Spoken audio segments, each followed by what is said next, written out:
प्रेम से बोलो। लक्ष्मी नारायण भगवान की जय।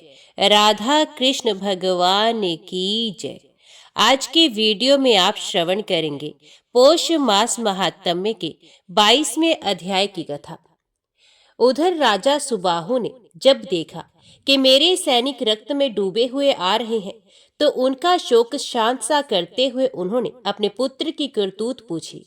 राजा का प्रश्न सुनकर उनके सेवकों ने, जो खून से लथपथ हो रहे थे तथा जिन्होंने रक्त से भीगे हुए वस्त्र धारण कर रखा था, इस प्रकार उत्तर दिया। राजन, आपके पुत्र ने स्वर्ण में पत्र आदि के चिन्हों से अलंकृत यज्ञ संबंधी अश्व को जब जाते हुए देखा, तो वीरता के गर्भ से शत्रुगण को तिनके के समान समझकर उनकी कुछ भी परवाह ना करके उसे पकड़वा लिया। इतने में ही घोड़े के पीछे चलने वाला रक्षक थोड़ी सी सेना के साथ वहां आ पहुंचा।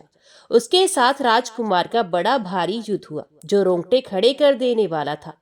आपके पुत्र दमन अपने बाणों से उस अश्व रक्षक को मूर्छित करके ज्यों ही स्थिर हुए, त्यों ही शत्रुगण भी अपनी सेनाओं से घिरे हुए उपस्थित हो गए। तदंतर दोनों दलों में बड़ा भयंकर युद्ध छिड़ा। उसमें सब प्रकार की अस्त्र शस्त्रों का प्रयोग होने लगा। उस युद्ध में आपके महाबली पुत्र ने अनेकों बार विजय पाई है, किंतु इस समय शत्रुघ्न के भतीजे ने वज्र अस्त्र छोड़कर आपके वीर पुत्र को रणभूमि में मूर्छित कर दिया है। सेवकों की ये बात सुनकर राजा सुबाहु राजधानी से निकलकर उस स्थान को चले जहां उनके पुत्र को पीड़ा पहुंचाने वाले शत्रुघ्न मौजूद थे। राजा सुबाहु को स्वर्ण भूषित रथ पर सवार हो नगर से निकलते देख समस्त शत्रुओं पर प्रहार करने वाले शत्रुघ्न की सेना युद्ध के लिए तैयार हो गई। राजा सुबाहु के भाई का नाम था सुकेतु। वे गदा युग में प्रवीण थे। वे भी अपने रथ पर सवार होकर युद्ध के लिए आए। राजा का पुत्र चित्रांग सब प्रकार की युद्ध कला में निपुण था। वे भी रथ आरूढ़ होकर शीघ्र ही शत्रुघ्न की मतवाली सेना पर चढ़ आया। उसके छोटे भाई का नाम था विचित्र। वे विचित्र प्रकार से संग्राम करने में कुशल था। अपने भाई का दुख सुनकर उसके मन में बड़ी व्यथा हो रही थी, इसलिए वे भी सोने के रथ पर सवार हो युद्ध के लिए उपस्थित हुआ। इनके सिवा और भी अनेकों धनुर्धर वीर, जो सभी अस्त्र शस्त्रों के ज्ञाता थे, राजा की आज्ञा पाकर वीरों से भरी हुई संग्राम भूमि में गए। राजा सुबाहु ने बड़े रोष में भरकर युद्ध क्षेत्र में पदार्पण किया और वहां अपने पुत्र को बाणों से पीड़ित एवं मूर्छित देखा। अपने प्यारे पुत्र दमन को रथ की बैठक में मूर्छित होकर पड़ा देख राजा को बड़ा दुख हुआ और वे पल्लवों से उसके ऊपर हवा करने लगे। उन्होंने कुमार के शरीर पर जल का छींटा दिया और अपने कोमल हाथ से उसका स्पर्श किया। इससे महान अस्त्र वेता वीरवर दमन को धीरे धीरे चेत हो आया। होश में आते ही दमन उठ बैठा और बोला, मेरा धनुष कहाँ है और पुष्कर यहाँ से कहाँ चला गया? मुझसे भिड़कर मेरे बाणों के आघात से पीड़ित होकर वे युद्ध छोड़कर कहाँ भाग गया? पुत्र के यह वचन सुनकर राजा सुबाहु बड़े प्रसन्न हुए और उसे छाती से लगा लिया। पिता को उपस्थित देख दमन ने लज्जा से गर्दन झुका ली। उसका सारा शरीर अस्त्रों की मार से घायल हो गया था, तो भी उसने बड़ी भक्ति के साथ पिता के चरणों में मस्तक रखकर प्रणाम किया। बेटे को पुनः रथ पर बिठाकर युद्ध कर्म में कुशल राजा सुबाहु ने सेनापति से कहा, इस युद्ध में तुम अपनी सेना को क्रौंच व्यूह के रूप में खड़ी करो। उस व्यूह को जीतना शत्रु के लिए अत्यंत कठिन है। उसी का आश्रय लेकर मैं राजा शत्रुघ्न की सेना पर विजय प्राप्त करूंगा। महाराज सुबाहु की बात सुनकर सेनापति ने अपने सैनिकों का क्रौंच नामक सुंदर व्यूह बनाया। उसमें मुख के स्थान पर सुकेतु और कंठ की जगह चित्रांग खड़े हुए। पंखों के स्थान पर दोनों राजकुमार दमन और विचित्र थे। स्वयं राजा सुबाहु व्यूह के पुच्छ भाग में स्थित हुए। मध्य भाग में उनकी विशाल सेना थी, जो रथ, गज, अश्व और पैदल इन चारों अंगों से शोभा पा रही थी। इस प्रकार विचित्र क्रौंच व्यूह की रचना करके सेनाध्यक्ष ने राजा से निवेदन किया, महाराज, व्यूह संपन्न हो गया। राजा सुबाहु की सेना आकार बड़ा भयंकर दिखाई देता था। वे मेघों की घटा के समान जान पड़ती थी। उसे देखकर शत्रुघ्न ने अपने मंत्री सुमति से गंभीर वाणी में कहा, मंत्रीवर, मेरा घोड़ा किसकी के नगर में जा पहुंचा है? ये सेना तो समुद्र की लहरों के समान दिखाई पड़ती है। सुमति ने कहा, राजन, यहाँ से पास ही चक्रांका नाम वाली सुंदर नगरी विराजमान है। उसके भीतर ऐसे मनुष्य निवास करते हैं जो भगवान विष्णु की भक्ति से पाप रहित हो गए हैं। ये धर्मज्ञों में श्रेष्ठ राजा सुबाहु उसी नगरी के स्वामी हैं। इस समय ये अपने पुत्र पौत्रों के साथ तुम्हारे सामने विराजमान है। ये नरेश सदा ही अपनी ही स्त्री के प्रति अनुराग रखती हैं, पराई स्त्रियों पर कभी दृष्टि नहीं डालती। इनके कानों में सदा विष्णु की ही कथा गूंजती है। अन्य विषयों का प्रतिपादन करने वाली कथा वार्ता ये कभी नहीं सुनते। प्रजा की आय के छठे भाग से अधिक दूसरे का धन कभी नहीं ग्रहण करते। ये धर्मात्मा है और विष्णु बुद्धि और भक्ति पूर्वक ब्राह्मणों की पूजा करते हैं। सदा भगवान की सेवा में लगे रहते और भगवान विष्णु के चरणार विंदों का मकरंद पान करने के लिए भ्रमर की भांति लोलुप बने रहती हैं। परधर्म से विमुख हो सदा सब धर्म का ही सेवन करते हैं। वीरों में कहीं भी इनके बल की समानता नहीं। इस समय अपने पुत्र का युद्ध के मैदान में गिरना सुनकर ये क्रोध और शोक से व्याकुल होकर युद्ध के लिए उपस्थित हुए हैं। मंत्री की बात सुनकर शत्रुघ्न ने अपने श्रेष्ठ योद्धाओं से कहा, वीरों, राजा सुबाहु के सैनिकों ने आज क्रोंच व्यूह का निर्माण किया है। इसके मुख और पक्ष भाग में प्रधान प्रधान योद्धा खड़े हुए हैं। तुम लोगों में कौन सा ऐसा शस्त्र वेता है जो उन वीरों का भेदन करेगा, जिसमें व्यूह का भेदन करने की शक्ति है, जो वीरों पर विजय पाने के लिए उदित हो? वे मेरे हाथ से पान का बीड़ा उठा ले। उस समय वीर लक्ष्मी निधि ने क्रोंच व्यूह को तोड़ने की प्रतिज्ञा करके बीड़ा उठा लिया। पुष्कल ने उनके पीछे सहायता के लिए जाने का विचार किया। तदंतर शत्रुघ्न की आज्ञा से रिपुता, नीलरत्न, उग्रासे और वीरमर्दन ये सब लोग क्रोंच व्यूह का भेदन करने के लिए लक्ष्मी निधि के साथ गए। व्यूह के मुख भाग में सुकेतु खड़े थे। उनसे लक्ष्मी निधि ने कहा, मैं राजा जनक का पुत्र हूँ, मेरा नाम लक्ष्मी निधि है। मैं कहता हूँ, समस्त दानव कुल का विनाश करने वाले भगवान श्री रामचंद्र जी के यज्ञ संबंधी अश्व को छोड़ दो, नहीं तो मेरे बाणों से घायल होकर तुम्हें यमराज के लोक में जाना पड़ेगा। लक्ष्मी निधि के ऐसा कहने पर महाबली सुकेतु ने बड़े वेग से अपना धनुष चढ़ाया और तुरंत ही रण क्षेत्र में बाणों की झड़ी लगा दी। ये देख लक्ष्मी निधि ने भी अपने धनुष की प्रत्यंचा चढ़ाई और सुकेतु के बाण समूह को वेग पूर्वक नष्ट करके उनकी छाती में 6 तीखे बाण मारे। उनके प्रहार से सुकेतु की छाती छिद गई। इसे क्रोध में भरकर उन्होंने 20 तीखे बाणों से लक्ष्मी निधि को मारा। तब लक्ष्मी निधि ने अपने धनुष पर अनेकों सुदृढ़ एवं तेज धार वाले बाण चढ़ाए। उनमें से 4 साइकों द्वारा उन्होंने सुकेतु के घोड़ों को मार डाला।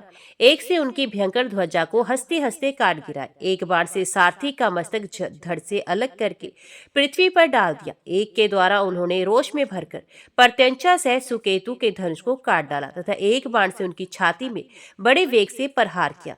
लक्ष्मी निधि के इस अद्भुत कर्म को देखकर समस्त वीरों को बड़ा विस्मय हुआ। धनुष, रथ, घोड़े और सारथी के नष्ट हो जाने पर सुकेतु बहुत बड़ी गदा हाथ में लेकर युद्ध के लिए आगे बढ़ा। गदा युद्ध में कुशल शत्रु को विशाल गदा लिए आते देख लक्ष्मी निधि भी लोहे की बनी हुई भारी गदा लेकर रथ से उतर पड़े और गदा युद्ध में परवीन वे दोनों वीर एक दूसरे को जीतने के लिए अत्यंत क्रोध पूर्वक युद्ध करने लगे। उस समय लक्ष्मी निधि ने कुपित होकर गदा ऊपर उठाई और सुकेतु की छाती पर गहरी चोट पहुंचाने के लिए वे बड़े वेग से उनकी ओर झपटे, किंतु महाबली सुकेतु ने उनकी चलाई हुई गदा को अपने हाथ में पकड़ लिया और पुनः वही गदा उनकी छाती में दे मारी। अपनी गदा को शत्रु के हाथ में गई देख राजा लक्ष्मी निधि ने बाहु युद्ध के द्वारा लड़ने का विचार किया। फिर तो दोनों एक दूसरे से गुथ गए। पैर में पैर, हाथ में हाथ और छाती में छाती सटाकर बड़े वेग से युद्ध करने लगे। इस प्रकार एक दूसरे का वध करने की इच्छा से परस्पर भिड़े हुए वे दोनों वीर आपस के बल के आक्रांत होकर मूर्छित हो गए। ये देखकर हजारों योद्धा विस्मय विमुग्ध हो उन दोनों की प्रशंसा करते हुए कहने लगे, राजा लक्ष्मी निधि धन्य है तथा महाराज सुबाहु के बलवान भ्राता सुकेतु भी धन्य है। राजकुमार चित्रांग क्रोंच व्यूह के कंठभाग में रथ पर विराजमान था। अनेकों वीरों से घिरे हुए होने के कारण उसकी बड़ी शोभा हो रही थी। वह अवतारी भगवान विष्णु ने जिस प्रकार समुद्र में प्रवेश किया था उसी प्रकार उसने भी शत्रुघ्न की सेना में प्रवेश किया। उसका धनुष अत्यंत सुदृढ़ और मेघ गर्जना के समान टंकार करने वाला था। चित्रांग ने उसे खींचकर चढ़ाया और करोड़ों शत्रुओं को भस्म करने वाले तीखे बाणों का प्रहार आरंभ किया। उन बाणों से समस्त शरीर छिन्न भिन्न हो जाने के कारण बहुत से योद्धा धराशायी हो गए। इस प्रकार घोर संग्राम आरंभ हो जाने पर पुष्कल भी युद्ध के लिए गए। चित्रांग और पुष्कल दोनों एक दूसरे से भिड़ गए। उस समय उन दोनों का स्वरूप बड़ा ही मनोहर दिखाई देता था। पुष्कल ने सुंदर भ्रम का अस्त्र का प्रयोग करके चित्रांग के दिव्य रथ को आकाश में घुमाना आरंभ किया। ये एक अद्भुत सी बात हुई। एक मुहूर्त आकाश में चक्कर लगाने के बाद घोड़ों सहित वे रथ बड़े कष्ट से स्थिर हुआ और युद्ध भूमि में आकर ठहरा। उसमें चित्रांग ने कहा, पुष्कर, तुमने बड़ा उत्तम पराक्रम दिखाया। श्रेष्ठ योद्धा संग्राम में ऐसे कर्मों की बड़ी सराहना करते हैं। तुम घोड़ों सहित मेरे रथ को आकाश में घुमाते रह गए, किंतु अब मेरा भी पराक्रम देखो, जिसकी शूरवीर प्रशंसा करते हैं। ऐसा कहकर चित्रांग ने युद्ध में बड़े भयंकर अस्त्र का प्रयोग किया। उस बाण से आबद्ध होकर पुष्कल का रथ आकाश में पक्षी की भांति घोड़े और सारथी सह चक्कर लगाने लगा। पुत्र का ये पराक्रम देखकर राजा सुबाहु को बड़ा विस्मय हुआ। शत्रुवीरों का दमन करने वाले पुष्कल जब किसी तरह धरती पर आकर ठहरे तो उन्होंने घोड़े और सारथी सह चित्रांग के रथ को अपने बाणों से नष्ट कर दिया। जब वे रथ टूट गया तो वीर चित्रांग पुनः दूसरे रथ पर सवार हुआ, परंतु पुष्कल ने लगे हाथ उसे भी अपने बाणों से नष्ट कर डाला। इस प्रकार उस युद्ध के मैदान में वीर पुष्कल ने राजकुमार चित्रांग के 10 रथ चौपट कर दिए। तब चित्रांग एक विचित्र रथ पर सवार होकर पुष्कल के साथ युद्ध करने के लिए बड़े वेग से आया। उसने क्रोध में भरकर 5 भल्ल हाथ में लिए और महातेजस्वी भरतपुत्र के मस्तक को उनका निशाना बनाया। उन भल्लों की चोट खाकर पुष्कल क्रोध से जल उठे और धनुष पर बाण का संधान करके चित्रांग को मार डालने की प्रतिज्ञा करते हुए बोले, चित्रांग, यदि इस बाण से मैं तुम्हारे प्राण ना ले लूं तो शील और सदाचार से शोभा पाने वाली सती नारी को कलंकित करने से यमराज के वश में पड़े हुए पापी मनुष्यों को जिस लोक की प्राप्ति होती है वही मुझे मिले। मेरी ये प्रतिज्ञा सत्य हो। पुष्कल का ये उत्तम वचन सुनकर शत्रु पक्ष के वीरों का नाश करने वाला बुद्धिमान वीर चित्रांग हंसकर बोला, शूर शिरोमणि, प्राणियों की मृत्यु सदा और सर्वत्र ही हो सकती है, अतः मुझे अपने मरने का दुख नहीं है, किंतु तुम मेरे वध के लिए जो बाण छोड़ोगे उसे मैं यदि काट न डालूं तो उस अवस्था में मेरी प्रतिज्ञा सुनो। जो मनुष्य तीर्थ यात्रा की इच्छा रखने वाले पुरुष का मानसिक उत्साह नष्ट करता है उसको लगने वाला पाप मुझे भी लगे, क्योंकि उस दशा में मैं प्रतिज्ञा भंग का अपराधी समझा जाऊंगा। इतना कहकर चित्रांग चुप हो गया। उसने अपने धनुष को संभाला। पुष्कल बोले, यदि मैंने निष्कपट भाव से श्री रामचंद्र जी के युगल चरणों की उपासना की हो तो मेरी बात सच्ची हो जाए। यदि मैं अपनी स्त्री के सिवा दूसरी किसी स्त्री का मन में भी विचार ना करता हूँ तो इस सत्य के प्रभाव से युद्ध में मेरा वचन सत्य हो। ये कहकर पुष्कल ने तुरंत ही अपने धनुष पर एक बाण चढ़ाया जो काल अग्नि के समान तेजस्वी तथा वीरों के मस्तक का उच्छेद करने वाला था। उस बाण को उन्होंने चित्रांग के ऊपर छोड़ दिया। वे बाण छूटता देख बलवान राजकुमार ने भी धनुष पर काल अग्नि के समान एक तीक्ष्ण बाण रखा और उससे अपने वध के लिए आते हुए पुष्कल ने बाण को काट डाला। उस समय बाणों के कट जाने पर पुष्कल की सेना में भारी हाहाकार मचा। कटे हुए बाण का पिछला आधा भाग धरती पर गिर पड़ा, किंतु पूर्वार्ध आधा भाग जिसमें बाण का फल जुड़ा हुआ था आगे बढ़ा।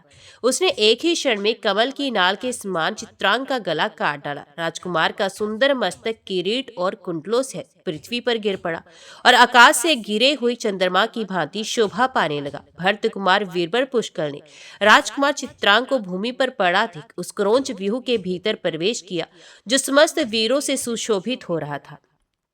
तंत्र अपने पुत्र चित्रांग को प्राणहीन होकर धरती पर पड़ा देख राजा सुबाहु पुत्र शोक से अत्यंत दुखी होकर विलाप करने लगे।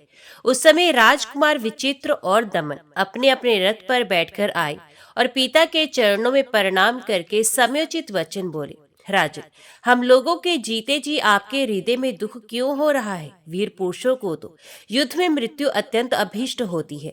ये चित्रांग धन्य है जो वीर भूमि में शोभा पा रहा है। महामते, आप शोक छोड़िए, दुख से इतने आतुर क्यों हो रहे हैं? मान्यवर, हम दोनों को युद्ध के लिए आज्ञा दीजिए और स्वयं भी युद्ध में मन लगाइए।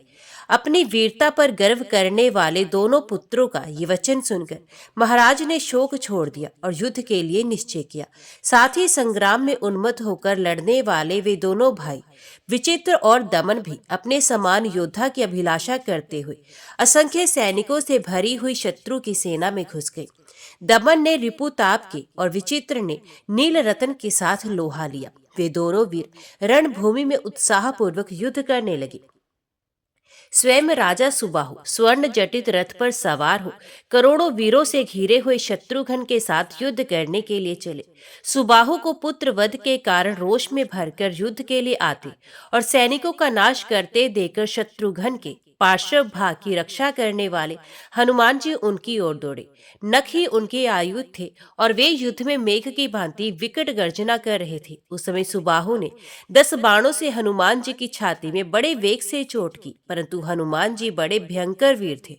उन्होंने सुबाहु के छोड़े हुए सभी बाण अपने हाथ से पकड़ लिए और उन्हें तिल तिल करके तोड़ डाला। वे महान बलवान तो थे ही, राजा के रथ को अपनी पूंछ में लपेटकर वेग पूर्वक खींच ले चले। उन्हें रथ लेकर जाते देख नृप श्रेष्ठ सुबाहु आकाश में ही खड़े हो गए और तीखी नोक वाले सायकों से उनकी पूंछ, मुख, हृदय, बाहु और चरणों में बारंबार चोट पहुंचाने लगे। तब कपिवर हनुमान जी को बड़ा क्रोध हुआ। उन्होंने वेग से उछलकर उत्तम योद्धाओं से सुशोभित राजा सुबाहु की छाती में लात मारी। राजा उनके चरण प्रहार से मूर्छित होकर धरती पर गिर पड़े और मुख से गरम गरम रक्त वमन करने लगे। उस समय वे जोर जोर से सांस लेते हुए कांप रहे थे। मूर्छावस्था में ही राजा ने एक स्वप्न देखा। अयोध्यापुरी में सरयू के तट पर भगवान श्री रामचंद्र जी यज्ञ मंडप के भीतर विराजमान हैं। यज्ञ कराने वालों में श्रेष्ठ अनेक ब्राह्मण उन्हें घेर कर बैठे हुए हैं। ब्रह्मा आदि देवता और करोड़ों ब्रह्मांड के प्राणी हाथ जोड़े खड़े हैं तथा बारंबार भगवान की स्तुति कर रहे हैं। भगवान श्री राम का विग्रह श्याम रंग का है और उनके नेत्र सुंदर है। उन्होंने अपने हाथ में मृग का सींग धारण कर रखा है। नारद आदि देव ऋषिगण हाथों में वीणा बजाते हुए उनका सुयश गान कर रहे हैं। चारों वेद मूर्तिमान होकर रघुनाथ जी की उपासना करते हैं। संसार में जो कुछ भी सुंदर वस्तुएं हैं उन सबके दाता पूर्ण ब्रह्म भगवान श्री राम ही है। इस प्रकार स्वप्न देखते देखते वे जाग उठे। उन्हें चेत हो आया। फिर तो वे शत्रुघ्न जी के चरणों की ओर पैदल ही चल दिए। धर्मज्ञ महाराज ने युद्ध के लिए उदित हुए सुकेतु, विचित्र और दमन को बुलाकर लड़ने से रोका और कहा, अब शीघ्र ही युद्ध बंद करो। दमन, ये बहुत बड़ा अन्याय हुआ जो तुमने भगवान श्री राम के तेजस्वी अश्व को पकड़ लिया। ये श्री रामचंद्र जी कार्य और कारण से परे साक्षात पर ब्रह्म है, चराचर जगत के स्वामी है। मानव शरीर धारण करने पर भी वे वास्तव में मनुष्य नहीं है। इन्हें इस रूप में जान लेना ही ब्रह्म ज्ञान है। इस तत्व को मैं अभी समझ पाया हूँ। मेरे पापहीन पुत्रों, पूर्व काल में असंगिता मुनि ने शाप से मेरा ज्ञान रूपी धर्म नष्ट हो गया था। वे प्रसंग मैं सुना रहा हूँ। प्राचीन समय की बात है। मैं तत्व ज्ञान प्राप्त करने की इच्छा से तीर्थ यात्रा के लिए निकला था। उस यात्रा में मुझे अनेकों धर्मज्ञ ऋषि महर्षियों के दर्शन हुए। एक दिन ज्ञान प्राप्ति की इच्छा से मैं असंगिता मुनि की सेवा में गया। उस समय उन ब्रह्म ऋषि ने मेरे ऊपर कृपा करके इस प्रकार उपदेश देना आरंभ किया। वे जो अयोध्यापुरी के स्वामी महाराज श्री रामचंद्र जी हैं, उन्हीं का नाम परब्रह्म है तथा जो उनकी धर्म पत्नी जनक किशोरी भगवती सीता है, वे भगवान की साक्षात चिन्मय शक्ति मानी गई हैं। दुस्तर एवं अपार संसार सागर से पार जाने की इच्छा रखने वाले योगी जन यम नियम आदि साधनों के द्वारा साक्षात श्री रघुनाथ जी की ही उपासना करते हैं। वही ध्वजा में गरुड़ का चिन्ह धारण करने वाले भगवान नारायण है। स्मरण करने मात्र से ही वे बड़े बड़े पापों को हर लेते हैं। जो विद्वान उनकी उपासना करेगा वे संसार समुद्र से तर जाएगा। मुनि की बात सुनकर मैंने उनका उपहास करते हुए कहा, राम कौन बड़े शक्तिशाली हैं, ये तो एक साधारण मनुष्य हैं। इसी प्रकार हर्ष और शोक में डूबी हुई ये जानकी देवी भी क्या चीज है। जो अजन्मा है उसका जन्म कैसा, तथा जो अकर्ता है उसके लिए संसार में आने का क्या प्रयोजन है। मुने, मुझे तो आप उस तत्व का उपदेश दीजिए जो जन्म, दुख और जरावस्था से परे हो। मेरे ऐसा कहने पर उन विद्वान मुनीश्वर ने मुझे शाप दे दिया और वे बोले, ओ नीच, तू श्री रघुनाथ जी के स्वरूप को नहीं जानता तो भी मेरे कथन का प्रतिवाद कर रहा है। इन भगवान श्री रामचंद्र जी की निंदा करता है और ये साधारण मनुष्य हैं, ऐसा कहकर उनका उपहास कर रहा है। इसलिए तो तत्व ज्ञान से शून्य होकर केवल पेट पालने में लगा रहेगा। ये सुनकर मैंने महर्षि के चरण पकड़ ली और अपने प्रति उनके हृदय में दया का संचार किया। वे करुणा के सागर थे, मेरी प्रार्थना से पिघल गए और बोले, राजन, जब तुम श्री रघुनाथ जी के यज्ञ में विघन डालोगे और हनुमान जी वेग पूर्वक तुम्हारे ऊपर चरण पर हार करेंगे, उसी समय तुम्हें भगवान श्री राम के स्वरूप का ज्ञान होगा, अन्यथा अपनी बुद्धि तुम उन्हें ही नहीं जान सकोगी। मुनिवर असितांग ने पहले ही जो बात बताई थी उसका इस समय मुझे प्रत्यक्ष अनुभव हो रहा है। अतः अब मेरे महाबली सैनिक रघुनाथ जी के शोभायमान अश्व को ले आए। उसके साथ ही मैं बहुत सा धन, वस्त्र तथा ये राज्य भी भगवान को अर्पण कर दूंगा। वे यज्ञ अत्यंत पुण्य प्रदान करने वाला है। इसमें श्री रामचंद्र जी का दर्शन करके मैं कृतार्थ हो जाऊंगा। इसलिए घोड़े सहित अपना सर्वस्व समर्पण कर देना ही मुझे अच्छा जान पड़ता है। उत्तम रीति से युद्ध करने वाले सुबाहु पुत्रों ने पिता की बात सुनकर बड़ा हर्ष प्रकट किया। वे महाराज सुबाहु को श्री रघुनाथ जी के दर्शन के लिए उत्कंठित देकर उनसे बोले, राजन, हम लोग आपके चरणों के सिवा और कुछ नहीं जानते, अतः आपके हृदय में जो शुभ संकल्प प्रकट हुआ है वे शीघ्र ही पूर्ण होना चाहिए। सफेद चवर से सुशोभित, रतन और माला आदि की शोभा से संपन्न तथा चंदन आदि के द्वारा चर्चित ये यज्ञ संबंधी अश्व शत्रुघ्न जी के पास ले जाइए। आपकी आज्ञा के अनुसार उपयोग होने में ही इस राज्य की सार्थकता है। स्वामिन, प्रचुर समृद्धियों से भरे हुए कोष, हाथी, घोड़े, वस्त्र, रतन, मोती तथा मूंगे आदि द्रव्य लाखों की संख्या में प्रस्तुत हैं। इनके सिवा और भी जो महान अभय उदय की वस्तुएं हैं, उन सबको श्री रामचंद्र जी की सेवा में समर्पित कीजिए। हम सभी पुत्र आपके किंकर हैं, हमें भी भगवान की सेवा में अर्पण कर दीजिए। पुत्रों के ये वचन सुनकर महाराज सुबाहु को बड़ा हर्ष हुआ। वे आज्ञा पालन के लिए उदित हुए अपने वीर पुत्रों से इस प्रकार बोले, तुम सब लोग हाथों में हथियार ले नाना प्रकार के रथों से घिरकर कवच आदि से सुसज्जित हो। घोड़े को यहाँ ले आओ, तत्पश्चात मैं राजा शत्रुघ्न के पास चलूंगा। राजा सुबाहु के वचन सुनकर विचित्र दमन, सुकेतु तथा अन्यान्य वीर उनकी आज्ञा का पालन करने के लिए उदित हो नगर में गए और उस मनोहर अश्व को, जो सफेद चवर से संयुक्त और स्वर्ण पत्र आदि से अलंकृत था, राजा के सामने ले आए। रत्नमाला आदि से विभूषित और मन के समान वेगवान उस अश्वमेध यज्ञ के घोड़े को लाया गया देख बुद्धिमान राजा को बड़ी प्रसन्नता हुई। वे अपने पुत्र पौत्रों के साथ परम धार्मिक शत्रुघ्न जी के समीप पैदल ही चले। उन्हें अच्छी तरह मालूम था ये धन नश्वर है, जो लोग इसमें आसक्त होते हैं उन्हें ये दुख ही देता है। यही सोचकर वे विनाश की ओर जाने वाले धन का सदुपयोग करने के लिए वहां से चले। निकट जाकर उन्होंने देखा शत्रुघ्न जी श्वेत छत्र से सुशोभित हैं तथा मंत्री सुमति से भगवान श्री राम की कथा वार्ता पूछ रहे हैं। भय की बात उन्हें छू भी नहीं सकी थी। वे वीरोचित शोभा से उद्दीप्त हो रहे थे। उनका दर्शन करके पुत्र सहित राजा सुबाहु ने शत्रुघ्न जी के चरणों में प्रणाम किया और अत्यंत हर्ष में भरकर कहा, मैं धन्य हो गया। उस समय उनका मन एकमात्र श्री रघुनाथ जी के चिंतन में लगा हुआ था। शत्रुघ्न ने देखा ये अद्भुत राजा सुबाहु मेरे प्रेमी होकर मिलने आए हैं, तो वे आसन से उठ खड़े हुए और सबके साथ बाहें पसार कर मिले। विपक्षी वीरों का नाश करने वाले राजा सुबाहु ने शत्रुघ्न जी का भलीभांति पूजन करके अत्यंत हर्ष प्राप्त किया और गदगद स्वर से कहा, करुणानिधि, आज मैं पुत्र, कुटुंब और वाहन से धन्य हो गया, क्योंकि इस समय मुझे करोड़ों राजाओं द्वारा अभिवंदित आपके चरणों का दर्शन हो रहा है। मेरा पुत्र दमन अभी नादान है, इसलिए इसने इस श्रेष्ठ अश्व को पकड़ लिया है। आप इसके अनीतिपूर्ण बर्ताव को क्षमा कीजिए, जो संपूर्ण देवताओं के भी देवता है तथा जो लीला से ही जगत की सृष्टि, पालन और संहार करने वाले हैं। उन रघुवंश शिरोमणि श्री रामचंद्र जी को ये नहीं जानता, इसी से इसके द्वारा ये अपराध हो गया है। हमारे इस राज्य का प्रत्येक अंग समृद्धिशाली है, सेना और सवारियों की संख्या भी बहुत बड़ी चढ़ी है। ये सब श्री राम की सेवा में समर्पित हैं। ये मेरे पुत्र और हम भी आप ही के हैं। हम सब लोगों के स्वामी भगवान श्री राम ही हैं। हम आपकी प्रत्येक आज्ञा का पालन करेंगे। मेरी दी हुई ये सभी वस्तुएं स्वीकार करके इन्हें सफल बनाइए। मेरे पास कोई भी ऐसी वस्तु नहीं जो ग्रहण करने की योग्य ना हो। श्री राम जी के चरणार विंदों के मधुकर हनुमान जी कहा है, उन्हीं की कृपा से मैं राजा धीराज भगवान राम का दर्शन करूंगा। साधुओं का संग हो जाने पर इस पृथ्वी पर क्या क्या नहीं मिल जाता। मैं महामूढ़ था, किंतु संत के प्रसाद से ही आज मेरा भ्रम शाप से उद्धार हुआ है।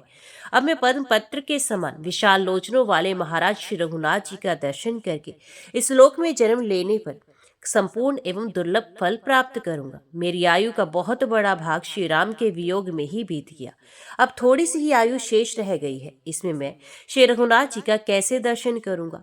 मुझे यज्ञ कर्म में कुशल श्री रामचंद्र जी का दर्शन कराइए, जिनके चरणों की धूलि से पवित्र होकर शीला भी मुनि पत्नी में हो गई थी, तथा युद्ध में जिनके मुखारविंद का अवलोकन करके अनेकों वीर परम पद को प्राप्त हो गए। जो लोग आदर पूर्वक श्री रघुनाथ का नाम लेते हैं उसी परम धाम को प्राप्त होते हैं, जिसका योगी लोग चिंतन किया करते हैं। अयोध्या के लोग धन्य हैं, जो अपने नेत्रपुटों के द्वारा श्री राम के मुख कमल का मकरंद पान करके सुख पाते हैं और महान अभ्युदय को प्राप्त होते हैं। शत्रुघ्न ने कहा, राजन, आप ऐसा क्यों कहते हैं? आप वृद्ध होने के नाते मेरे पूज्य हैं। आपका ये सारा राज्य राजकुमार दमन के अधिकार में रहना चाहिए। क्षत्रियों का कर्तव्य ही ऐसा है, जो युद्ध का अवसर उपस्थित कर देता है। संपूर्ण राज्य और ये धन सब मेरी आज्ञा से लौटा ली जाए। महीपति, जिस प्रकार श्री रघुनाथ जी मेरे लिए मन वाणी द्वारा सदा ही पूजनीय है, उसी प्रकार आप भी पूजनीय होंगे। इस घोड़े के पीछे चलने के लिए आप भी तैयार हो जाइए। परम बुद्धिमान शत्रुघ्न जी का कथन सुनकर सुबाहु ने अपने पुत्र को राज्य पर भिक्षित किया। उस समय शत्रुघ्न जी ने उनकी बहुत सराहना की। तदंतर वे महारथियों से घिरकर रणभूमि में गए और पुष्कल के हाथ से मरे हुए अपने पुत्र का विधि पूर्वक दाह संस्कार करके कुछ देर शोक में डूबे रहे।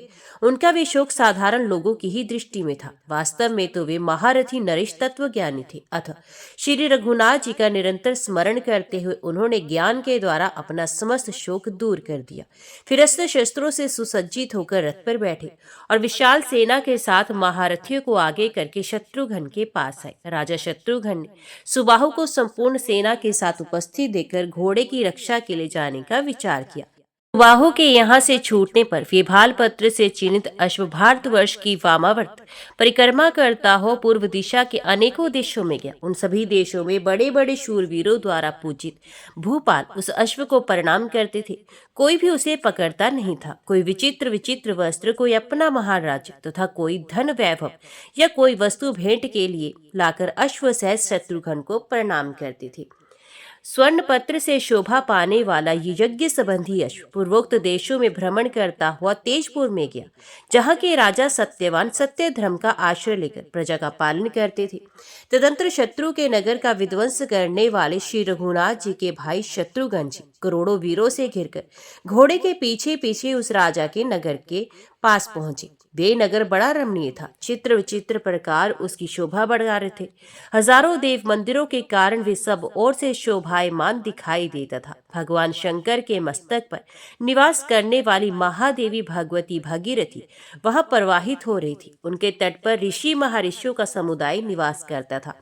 तेजपुर में रहने वाले प्रत्येक ब्राह्मण के घर में जो अग्निहोत्र का धुआं उठता था, वे पाप में डूबे हुए बड़े बड़े पातकों को भी पवित्र कर देता था। उस नगर को देखकर शत्रुघ्न ने सुमति से पूछा, मंत्रीवर, ये सामने दिखाई देने वाला नगर किसका है, जो धर्म पूर्वक पालित होने के कारण मेरे मन को अपार आनंद प्रदान करता है? सुमति ने कहा, स्वामी, यहाँ के राजा भगवान विष्णु के भक्त हैं।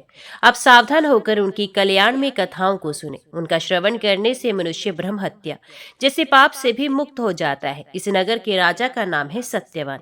वे श्री रामचंद्र जी के चरणार बिंदु का रसपान करने के लिए भ्रमर एवं जीवन मुक्त हैं। उन्हें यज्ञ और उसके अंगों का पूर्ण ज्ञान है। वे महान कर्मठ और प्रजाजनों के रक्षक हैं। पूर्व काल में यहाँ ऋतंभर नाम के एक राजा हो गए हैं। उनके कोई संतान नहीं थी। उनकी कई स्त्रियां थीं, परंतु उनमें से किसी के गर्भ से भी राजा को पुत्र की प्राप्ति नहीं हुई। एक दिन देववश उनके यहाँ जाबाली नामक मुनि पधारे। राजा ने कुशल प्रश्न के पश्चात उनसे पुत्र उत्पन्न होने का उपाय पूछा। ऋतंभर ने कहा, स्वामी, मैं संतानहीन हूँ। मुझे कोई ऐसा उपाय बताइए जो पुत्र उत्पन्न होने में सहायक हो, जिसका प्रयोग करने से मेरी वंश परंपरा की रक्षा करने वाला एक श्रेष्ठ पुत्र उत्पन्न हो। राजा की ये बात सुनकर मुनि श्रेष्ठ जाबाली ने कहा, राजन, संतान प्राप्ति की इच्छा वाले मनुष्य के लिए 3 प्रकार के उपाय बताए गए हैं। भगवान विष्णु की, गौ की अथवा भगवान शिव की कृपा, अथवा तुम देव स्वरूपा गो की पूजा करो, क्योंकि उसकी पूंछ, मुंह, सींग तथा पृष्ठभाग में भी देवताओं का निवास है। जो प्रतिदिन अपने घर पर घास आदि के द्वारा गो की पूजा करता है, उस पर देवता और पितृ सदा संतुष्ट रहते हैं। जो उत्तम व्रत का पालन करने वाला मनुष्य प्रतिदिन नियम पूर्वक गो को भोजन देता है, उसके सभी मनोरथ उस सत्य धर्म का अनुष्ठान करने के कारण पूर्ण हो जाते हैं। यदि घर में प्यासी हुई बांधी गाय रखी जाए, रजस्वला कन्या अविवाहित हो तथा देवता के विग्रह पर दूसरे दिन का चढ़ाया हुआ निर्माल्य पड़ा रहे, तो ये सभी दोष पहले के किए हुए पुण्य को नष्ट कर देते हैं। जो मनुष्य घास चरती हुई गौ को रोकता है, उसके पूर्वज पितृ पत्नोमुख होकर कांप उठते हैं। जो मूढ़ बुद्धि मानव गौ को लाठी से मारता है, उसे हाथ से हीन होकर यमराज के नगर में जाना पड़ता है। जो गौ के शरीर से डांस और मच्छरों को हटाता है, उसके पूर्वज कृतार्थ होकर अधिक प्रसन्नता के कारण नाच उठते हैं और कहते हैं, हमारा ये वंशज बड़ा भाग्यवान है, अपनी गौ सेवा के द्वारा ये हमें तार देगा। इस विषय में जानकर लोग एक प्राचीन इतिहास का उदाहरण दिया करते हैं, जो धर्मराज के नगर में राजा जनक के सामने अद्भुत रूप से घटित हुआ था। एक समय की बात है, राजा जनक ने योग के द्वारा अपने शरीर का परित्याग कर दिया। उस समय उनके पास एक विमान आया, जो शूद्र घंटिकाओं से शोभा पा रहा था। राजा दिव्य देह से विमान पर आरूढ़ होकर चल दिए और उनके त्यागे हुए शरीर को सेवकगण उठा ले गए। राजा जनक धर्मराज की सैमनीपुरी के निकटवर्ती मार्ग में जा रहे थे। उस समय करोड़ों नरकों में जो पापाचारी जीव यातना भोग रहे थे, वे जनक के शरीर की वायु का स्पर्श पाकर सुखी हो गए। परंतु जब वे उस स्थान से आगे निकले, तो पाप पीड़ित प्राणी उन्हें जाते देख भयभीत होकर जोर जोर से चित्कार करने लगे। वे नहीं चाहते थे कि राजा जनक से वियोग हो। उन्होंने करुणाजनक वाणी में कहा, पुण्यात्मन, यहाँ से ना जाओ। तुम्हारे शरीर को छूकर चलने वाली वायु का स्पर्श पाकर हम यातना पीड़ित प्राणियों को बड़ा सुख मिल रहा है। राजा बड़े धर्मात्मा थे। उन दुखी जीवों की पुकार सुनकर उनके हृदय में करुणा भर आई। वे सोचने लगे, यदि मेरे रहने से इन प्राणियों को सुख होता है, तो अब मैं इसी नगर में निवास करूंगा। यही मेरे लिए मनोहर स्वर्ग है। ऐसा विचार करके राजा जनक दुखी प्राणियों को सुख पहुंचाने के लिए वहीं नरक के दरवाजे पर ही ठहर गए। उस समय उनका हृदय दया से परिपूर्ण हो रहा था। इतने में ही नरक के उस दुखदायी द्वार पर नाना प्रकार के पातक के करने वाले प्राणियों को कठोर यातना देते हुए स्वयं धर्मराज उपस्थित हुए। उन्होंने देखा, महान पुण्यात्मा तथा दयालु राजा जनक विमान पर आरूढ़ हो नरक के दरवाजे पर खड़े हैं। उन्हें देखकर प्रेतराज हंस पड़े और बोले, राजन, तुम तो समस्त धर्मात्माओं के शिरोमणि हो, भला तुम यहाँ कैसे आए? ये स्थान तो प्राणियों की हिंसा करने वाले पापाचारी एवं दुष्ट आत्मा जीवों के लिए है। यहाँ तुम्हारे समान पुण्य आत्मा पुरुष नहीं आते। यहाँ उन्हीं मनुष्यों का आगमन होता है जो अन्य प्राणियों से द्रोह करते, दूसरों पर कलंक लगाते तथा औरों का धन लूट घुसेट कर जीविका चलाते हैं। जो अपनी सेवा में लगी हुई धर्मपरायणा पत्नी को बिना किसी अपराध के त्याग देता है, उसको भी यहाँ आना पड़ता है। जो धन के लालच में फंसकर मित्र के साथ धोखा करता है, वे मनुष्य यहाँ आकर मेरे हाथ से भयंकर यातना प्राप्त करता है। जो मूढ़चित्त मानव दंभ, द्वेष अथवा उपहासवश मन, वाणी एवं क्रिया द्वारा कभी भगवान श्री राम का स्मरण नहीं करता, उसे बांधकर मैं नरकों में डाल देता हूँ और अच्छी तरह पकाता हूँ। जिन्होंने नरक के कष्ट का निवारण करने वाले रमानाथ भगवान श्री विष्णु का स्मरण किया है, वे मेरे स्थान को छोड़कर बहुत शीघ्र वैकुंठ धाम को प्राप्त होते हैं। मनुष्यों के शरीर में तभी तक पाप ठहर पाता है जब तक वे अपनी जीवा से श्री राम नाम का उच्चारण नहीं करते। महामते, जो बड़े बड़े पापों का आचरण करने वाले हैं, उन्हीं लोगों को मेरे दूत यहाँ ले आते हैं। तुम्हारे जैसे पुण्य आत्माओं की ओर तो वे देख भी नहीं सकते। अतः महाराज, यहाँ से जाओ और अनेक प्रकार के दिव्य भोगों का उपभोग करो। इस श्रेष्ठ विमान पर आरूढ़ होकर अपने उपार्जित किए हुए पुण्य को भोगो। जनक ने कहा, नाथ, मुझे इन दुखी जीवों पर दया आ रही है, अतः इन्हें छोड़कर मैं नहीं जा सकता। मेरे शरीर की वायु का स्पर्श पाकर इन लोगों को सुख मिल रहा है। धर्मराज, यदि आप नरक में पड़े हुए इन सभी प्राणियों को छोड़ दे, तो मैं पुण्यात्माओं के निवास स्थान स्वर्ग को सुखपूर्वक जा सकता हूँ। धर्मराज बोले, राजन, ये जो तुम्हारे सामने खड़ा है, इस पापी ने अपने मित्र की पत्नी के साथ, जो इसके ऊपर पूर्ण विश्वास करती थी, बलात्कार किया है। इसलिए मैंने इसे लोह शंकु नामक नरक में डालकर 10,000 वर्ष तक पकाया है। इसके पश्चात इसे सुअर की योनि में डालकर अंत में मनुष्य के शरीर में उत्पन्न करना है। मनुष्य योनि में नपुंसक होगा। इस दूसरे पापी ने अनेकों बार बलपूर्वक पराई स्त्रियों का आलिंगन किया है, इसलिए वे 100 वर्ष तक रौरव नरक में पकाया जाएगा। और ये जो पापी खड़ा है, ये बड़ी नीच बुद्धि का है। इसने दूसरों का धन चुराकर स्वयं भोगा है, इसलिए इसके दोनों हाथ काटकर मैं इसे यूप शोणित नामक नरक में पकाऊंगा। इसने सायंकाल के समय भूख से पीड़ित हो घर पर आए हुए अतिथि का वचन द्वारा भी स्वागत सत्कार नहीं किया, अतः इसे अंधकार से भरे हुए तामिस्त्र नामक नरक में गिराना उचित है। वहां भ्रमरों से पीड़ित होकर ये 100 वर्षों तक यातना भोगे। ये पापी उच्च स्वर से दूसरों की निंदा करते हुए कभी लज्जित नहीं हुआ तथा उसने भी कान लगा लगाकर अनेकों बार दूसरों की निंदा सुनी है। अतः ये दोनों पापी अंधकूप में पड़कर दुख पर दुख उठा रहे हैं। ये जो अत्यंत उद्गिन दिखाई दे रहा है, मित्रों से द्रोह करने वाला, इसलिए इसे रौरव नरक में पकाया जाता है। इन सभी पापियों को इनके पापों का भोग कराकर छुटकारा दूंगा। अतः तुम उत्तम लोकों में जाओ, क्योंकि तुमने पुण्य राशि का उपार्जन किया है। जनक ने पूछा, धर्मराज, इन दुखी जीवों का नरक से उद्धार कैसे होगा? आप वे उपाय बताएं जिसका अनुष्ठान करने से इन्हें सुख मिले। धर्मराज बोले, महाराज, इन्होंने कभी भगवान विष्णु की आराधना नहीं की, इनकी कोई कथा नहीं सुनी, फिर इन पापियों को नरक से छुटकारा कैसे मिल सकता है? इन्होंने बड़े बड़े पाप किए हैं, तो भी यदि तुम इन्हें छुड़ाना चाहते हो तो अपना पुण्य अर्पण करो। कौन सा पुण्य, सो मैं बताता हूँ। एक दिन प्रातःकाल उठकर तुमने शुद्ध चित्त से श्री रघुनाथ जी का ध्यान किया था, जिनका नाम महान पापों का भी नाश करने वाला है। नरश्रेष्ठ, उस दिन तुमने जो अकस्मात राम राम का उच्चारण किया था, उसी का पुण्य इन पापियों को दे डालो, जिससे इनका नरक से उद्धार हो जाए। जाबाली कहते हैं, महाराज, बुद्धिमान धर्मराज की उपयुक्त वचन सुनकर राजा जनक ने अपने जीवन भर का कमाया हुआ पुण्य उन पापियों को दे दिया। उनके संकल्प करते ही नरक में पड़े हुए जीव तत्क्षण वहां से मुक्त हो गए और दिव्य शरीर धारण करके जनक से बोले, राजन, आपकी कृपा से हम लोग एक ही क्षण में इस दुखदायी नरक से छुटकारा पा गए। अब हम परम धाम को जा रहे हैं। राजा जनक संपूर्ण प्राणियों पर दया करने वाले थे।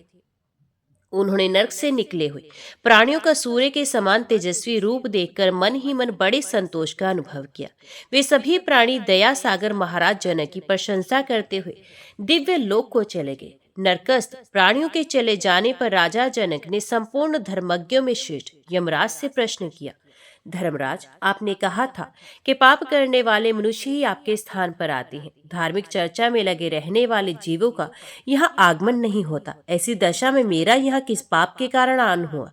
आप धर्मात्मा है, इसलिए मेरे पाप का समस्त कारण आरंभ से बताए। धर्मराज बोले, राजन, तुम्हारा पुण्य बहुत बड़ा है। इस पृथ्वी पर तुम्हारे समान पुण्य किसी का नहीं है। तुम श्री रघुनाथ जी के युगल चरणार बिंदु का मकरंद पान करने वाले भ्रमर हो। तुम्हारी कीर्ति में गंगा मल से भरे हुए समस्त पापियों को पवित्र करती है। यह अत्यंत आनंद प्रदान करने वाली और दुष्टों को तारने वाली है। तथापि तुम्हारा एक छोटा सा पाप ही, जिसके कारण तुम पुण्य से भरे हुए होने पर भी सैमनीपुरी के पास आए हुए एक समय की बात है। एक गाय कहीं चर रही थी, तुमने पहुंचकर उसके चरने में रुकावट डाल दी। उसी पाप का ये फल है कि तुम्हें नरक का दरवाजा देखना पड़ा। इस समय तुम उसे छुटकारा पा गए तथा तुम्हारा पुण्य पहले से बहुत बढ़ गया। अतः अपने पुण्य द्वारा उपार्जित नाना प्रकार के उत्तम भोग का उपभोग करो। श्री रघुनाथ के करुणा के सागर हैं। उन्होंने इन दुखी जीवों का दुख दूर करने के लिए ही सैमनी के इस महामार्ग में तुम जैसे वैष्णव को भेज दिया है। सुव्रत, यदि तुम इस मार्ग में नहीं आते तो इन बेचारों का नरक से उद्धार कैसे होता? महामती, दूसरों के दुख से दुखी होने वाले तुम्हारे जैसे दयाधाम महात्मा आर्त प्राणियों का दुख दूर करते ही हैं। ऐसा कहते हुए यमराज को प्रणाम करके राजा जनक परम धाम को चले गए। इसलिए नृपश्रेष्ठ, तुम गो की पूजा करो। वे संतुष्ट होने पर तुम्हें शीघ्र ही धर्मपरायण पुत्र देगी। सुमित्रानंद, जबाली के मुंह से धेनु पूजा की बात सुनकर ऋषंबर ने आदर पूर्वक पूछा, मुने, गो की किस प्रकार यत्न पूर्वक पूजा करनी चाहिए? पूजा करने से वे मनुष्य को कैसा बना देती है? तब जाबाली ने विधि के अनुसार धेनु पूजा का इस प्रकार वर्णन किया। राजन, गो सेवा का व्रत लेने वाला पुरुष प्रतिदिन गो को चराने के लिए जंगल में जाए। गाय को यव खिलाकर उसके गोबर में जो यव आ जाए उनका संग्रह करे। पुत्र की इच्छा रखने वाले पुरुष के लिए उन्हीं यवों को भक्षण करने का विधान है। जब गो जल पिए तभी उसको भी पवित्र जल पीना चाहिए। जब ये ऊंचे स्थान में रहे तो उसको उससे नीचे स्थान में रहना चाहिए। प्रतिदिन गो के शरीर में डांस और मच्छरों को हटाए और स्वयं ही उसके खाने के लिए घास ले आए। इस प्रकार सेवा में लगे रहने पर गो तुम्हें धर्मपरायण पुत्र प्रदान करेगी। जाबाली मुनि की ये बात सुनकर राजा ऋतंभर ने श्री रघुनाथ जी का स्मरण किया और शुद्ध चित्त होकर व्रत का पालन आरंभ किया। वे पहले बताए अनुसार धेनु की रक्षा करते हुए उसे चराने के लिए प्रतिदिन महान वन में जाया करते थे। श्री रामचंद्र जी के नाम का स्मरण करना और संपूर्ण प्राणियों के हित में लगे रहना, यही उनका प्रतिदिन का कार्य था। उनकी सेवा से संतुष्ट होकर सुरभि ने कहा, राजन, तुम अपने हार्दिक अभिप्राय के अनुसार मुझसे कोई वर मांगो जो तुम्हारे मन को प्रिय लगे। तब राजा बोले, देवी, मुझे ऐसा पुत्र दो जो परम सुंदर श्री रघुनाथ जी का भक्त, पिता का सेवक तथा अपने धर्म का पालन करने वाला हो। पुत्र की इच्छा रखने वाले राजा को मनवांछित वरदान देकर दयामयी देवी कामधेनु वहां से अंतर ध्यान हो गई। समय आने पर राजा को पुत्र की प्राप्ति हुई जो परम वैष्णव श्री रामचंद्र जी का सेवक हुआ। पिता ने उसका नाम सत्यवान रखा। सत्यवान बड़े ही पितृभक्त और इंद्र के समान पराक्रमी हुए। उनको पुत्र के रूप में पाकर राजा ऋतंभर को बड़ी प्रसन्नता हुई। अपने पुत्र को धार्मिक जानकर राजा हर्ष में मगन रहते थे। वे राज्य का भार सत्यवान को ही सौंप स्वयं तपस्या के लिए वन में चले गए। वहां भक्तिपूर्ण हृदय से भगवान ऋषिकेश की आराधना करके वे निष्पाप हो गए और शरीर सहित भगवत धाम को चले गए। शत्रुघ्न जी। ऋतंभर के चले जाने पर राजा सत्यवान ने भी अपने धर्म के अनुष्ठान से लोकनाथ श्री रघुनाथ जी को संतुष्ट किया। भगवान रमानाथ ने प्रसन्न होकर सत्यवान को अपने चरण कमलों में अविचल भक्ति प्रदान की, जो यज्ञ करने वाले पुरुषों के लिए करोड़ों पुण्यों के द्वारा भी दुर्लभ है। वे प्रतिदिन सुस्थिर चित्त से संपूर्ण लोगों को पवित्र करने वाले श्री रघुनाथ जी की कथा का आयोजन करते हैं। उनके हृदय में सबके प्रति दया भरी हुई है। जो लोग रमानाथ श्री रघुनाथ जी का पूजन नहीं करते उनको भी इतना कठोर दंड देते हैं जो यमराज के लिए भी भयंकर है। 8 वर्ष के बाद 80 वर्ष की अवस्था होने तक सभी मनुष्यों से वे एकादशी का व्रत कराया करते हैं। तुलसी की सेवा उन्हें बड़ी प्रिय है। लक्ष्मीपति के चरण कमलों में चढ़ी हुई उत्तम माला उनके गले से कभी दूर नहीं होती। अपनी भक्ति के कारण वे ऋषियों के भी पूजनीय हो गए हैं, फिर औरों के लिए क्यों न होंगे।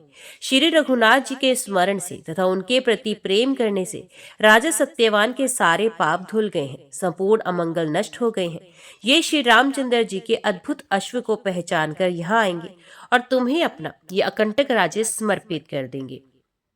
राजन, जिसके विषय में तुमने पूछा था वे उत्तम प्रसंग मैंने तुमको सुना दिया। तदंतर नाना प्रकार के आश्चर्य से युक्त ये यज्ञ संबंधी अश्व राजा सत्यवान के नगर में प्रविष्ट हुआ। उसे देखकर वहां की सारी जनता ने राजा के पास जन निवेदन किया, महाराज, भगवान श्री राम का अश्व इस नगर के मध्य से होकर आ रहा है। शत्रुघ्न उसके रक्षक हैं।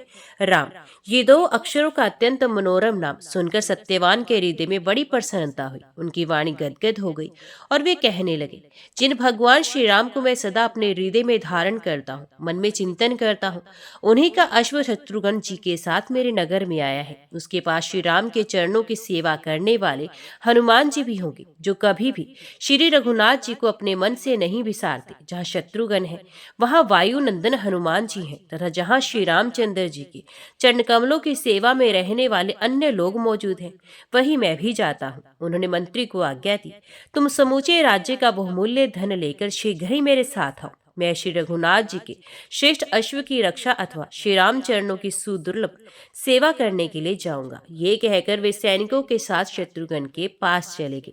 इतने में ही श्री राम के छोटे भाई शत्रुघ्न भी राजधानी में आ पहुंचे। राजा सत्यवान मंत्रियों के साथ उनके पास आए और चरणों में पड़कर उन्हें अपना समृद्धिशाली राज्य अर्पण कर दिया। शत्रुघ्न ने राजा सत्यवान को श्री राम भक्त जानकर उनका विशाल राज्य उन्हीं के पुत्र को, जिसका नाम रुकम था, दे दिया। सत्यवान हनुमान जी से मिलने के पश्चात श्री राम सेवक सुबाहु से मिले तथा और भी जितने राम भक्त वहां पधारे थे उन सबको हृदय से लगाकर उन्होंने अपने आप को कृतार्थ माना। फिर शत्रुघ्न जी को साथ होकर वे मन ही मन बड़े प्रसन्न हुए। इतने में ही वीर पुरुषों द्वारा सुरक्षित वे अश्व दूर निकल गया। अथ शूर वीरों से घिरे हुए शत्रुघ्न जी भी राजा सत्यवान को साथ लेकर वहां से चले गए। ओम नमो भगवते वासुदेवाय नमः। जय श्री राधे कृष्णा। आज की वीडियो में इतना ही। उम्मीद करती हूँ वीडियो आपको पसंद आई होगी। वीडियो पसंद आई हो तो वीडियो को लाइक और चैनल को सब्सक्राइब जरूर कीजिएगा।